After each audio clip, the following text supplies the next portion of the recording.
So, being a staying-at-home mother, how does one feel that you have worthiness? So often we value ourselves by the salary we earn, how much people are willing to pay us for our services, our value. And is this really a true value of who or what we are and what we offer and what we give?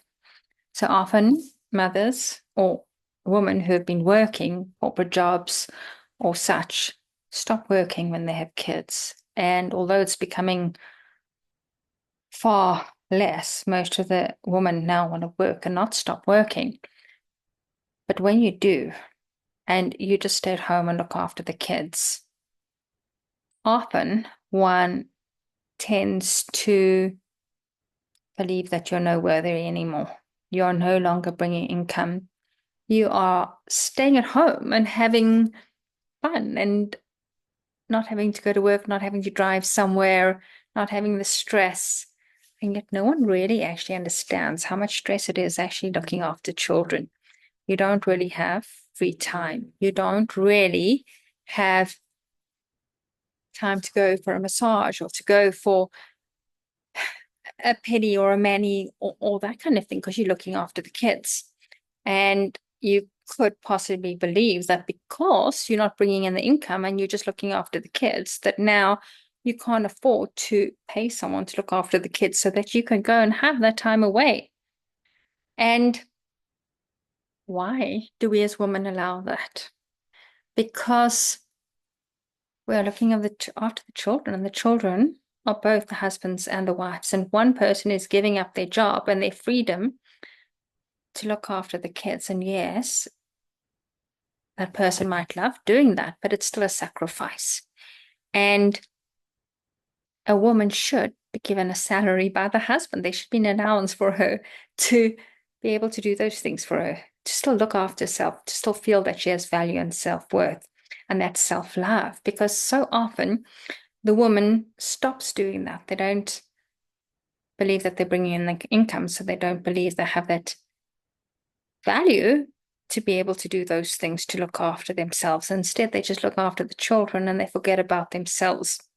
So, how do we stop that? How do we let go of that belief system that when you're looking after the children, you're actually not doing anything? You're taking a rest or holiday instead of people realizing that you're actually working very, very hard. It's actually harder looking after children than it is going to work.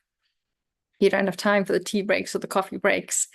And so one needs to take a look at those thoughts and those behaviors and those patterns. There's all belief systems where the woman who's looking after the children doesn't have that worth, that value, doesn't or shouldn't have the ability to take money to buy herself clothes, to look after herself, to go for those massages, to go for those things that she needs to do to look after her self-worth, her self-value, and to show self-love to herself, to feel that she can leave the children with the husband, that although he works Monday to Friday, long hours, he should be given time alone with the children.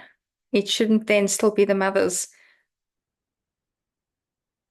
time to look after the children and give the husband the break, because ultimately, when and where then does the mother ever get the break? Because then she's looking after the children Monday to Sunday. So where's her break? Often the man can actually have the break because they have tea breaks, they have coffee breaks, they have lunch breaks, they sometimes go out for meals.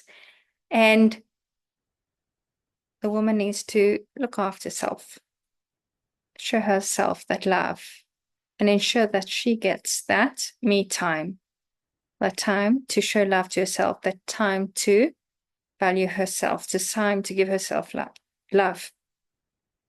And often we forget about this. And it's very, very good to instill that again, to change those thoughts, to change those behaviors, and bring back that love, that self-worth, that self-value, and know that what you're doing is worth something.